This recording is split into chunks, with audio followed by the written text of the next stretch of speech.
আপনি আসলে যেমনটি বলছিলেন, আমি রয়েছে এখন গাজীপুরের শ্রীপুর উপজেলার বর্মি বাজারে। আসলে এই বাজারে কিন্তু আজ কিন্তু হাটের দিন, এই হাটের দিনে কিন্তু সবজি উঠতে শুরু করেছে এবং শীতকালীন যে সবজি, এই সবজিগুলো কিন্তু উঠতে শুরু করেছে। যে প্রান্তিক কৃষক যারা রয়েছে তারা কিন্তু এই সবজিগুলো এই হাটে নিয়ে আসে এবং সারা দিন কিন্তু এই সবজি বিক্রি হয়। তবে আমি যদি একটু বলি যে এই বাজারে কিন্তু আসলে বর্তমান যে সবজির দাম রয়েছে, যে ফুলকপি কিন্তু 80 টাকা কেজি দরে এখন বিক্রি হচ্ছে এবং সিম রয়েছে, সিম 120 টাকা দরে বিক্রি রয়েছে এবং করলাও কিন্তু 80 টাকা দরে বিক্রি হচ্ছে। যে আসলে যে প্রান্তিক যা কৃষক রয়েছে তারা কিন্তু সপ্তাহে একদিন যে বর্মি শ্রীপুরের যে বাজারে কিন্তু আসলে এই একদিন যে হাট, এই হাটে কিন্তু প্রচুর পরিমাণে সবজি উৎপাদন। আমি যদি একটু জানিয়ে রাখি যে এই বাজারটা কিন্তু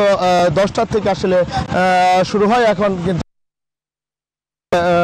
দোকানি যারা রয়েছেন এবং কৃষক যারা, প্রান্তিক কৃষক যারা রয়েছেন তারা কিন্তু পোস্টার সাজিয়ে বসতে শুরু করেছেন এবং আস্তে আস্তে কিন্তু এই বাজারে যে সবজি সেটি কিন্তু আসতে শুরু করেছে এবং এই বাজারে আসলে যে দামও কিন্তু কম রয়েছে। সবজির যে দাম রয়েছে অন্যান্য বাজারের তুলনায় সবজির দাম কিন্তু কমেছে এবং এই বাজার থেকে কিন্তু গাজীপুরের চাহিদা মিটিয়েও কিন্তু বাংলাদেশের বিভিন্ন জায়গায় এই সবজি যায় এবং এই সবজি কিন্তু ঢাকা শহরেও যায় এবং খুব স্বল্প মূল্যে কিন্তু পাইকার যারা রয়েছে তারা কিন্তু সবজি কিনে এই বাজার থেকে দেশের বিভিন্ন জায়গায় এবং ঢাকা শহরেও তারা নিয়ে বিক্রি করে। তবে এই এলাকার যারা লোকজন রয়েছে তারা কিন্তু এই সবজি ক্রয় করে এবং তাজা সবজি কিন্তু তারা পায়।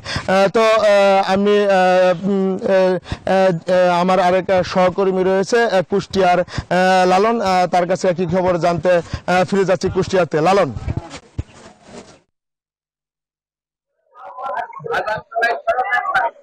ধন্যবাদ জাহাঙ্গীর। আপনি গাজীপুর থেকে যেমনটি জানাচ্ছিলেন বাজার পরিস্থিতি, আমিও এই মুহূর্তে রয়েছি কুষ্টিয়ার পৌর বাজারে। কুষ্টিয়ার পৌর বাজারে এসে আমি যে বাজারের চিত্র দেখেছি, বাজারে কিন্তু পর্যাপ্ত সরবরাহ রয়েছে সবজির।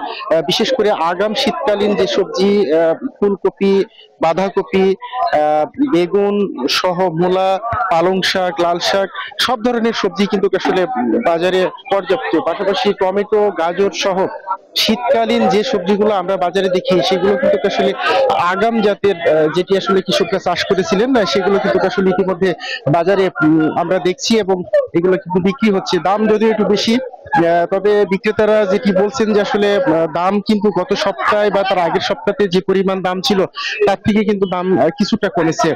তারা বলছেন যে এই সময় যত যেতে থাকবে এবং বাজারে সবজির সরবরাহ যত আসলে স্বাভাবিক হবে এবং বেশি হবে, তত কিন্তু আসলে দাম কমে আসবে বলে তারা বলছেন। আমি এখানে একজন ব্যবসায়ীর সাথে কথা বলতে চাই। আমি আপনার কাছ থেকে একটু জানতে চাই যে আসলে বাজারে এই যে সবজিগুলো আপনারা বিক্রি করছেন কোনটার দাম কত, একটু যদি বলতেন। মূলা বিক্রি করছি আপনার হলো 40 থেকে 35 টাকা কেজি, উঠতে বেচছি আপনার 55-60, ঘুমো 50 টাকা কেজি, 40 টাকা কেজি, কাল কুমড়ো আপনার 30 টাকা পিস পাইকারি বিক্রি হলো। বেশি না কম? আগের তো এখন একটু কম, এখন মেলায় কম, আগে মেলা বেশি ছিল। ধন্যবাদ। শুনছিলেন এই বিক্রেতা যেটি বলছেন যে আসলে এই বাজারে যে সবজিগুলো রয়েছে সেগুলোর দাম কিন্তু কিছুটা কমে আসছে এবং তারা বলছেন যে সময় যাওয়ার সাথে সাথে কিন্তু আসলে এই দামটি আরো কমে আসবে বলে তারা জানিয়েছেন। তো এই ছিল কুষ্টিয়ার। বান্ডেল থাকলে প্রতি সেনমানিতে টাকা বাঁচবে। বিকাশ সেনমানি বান্ডেল কিনে জিতুন প্রতি লেনদেনে।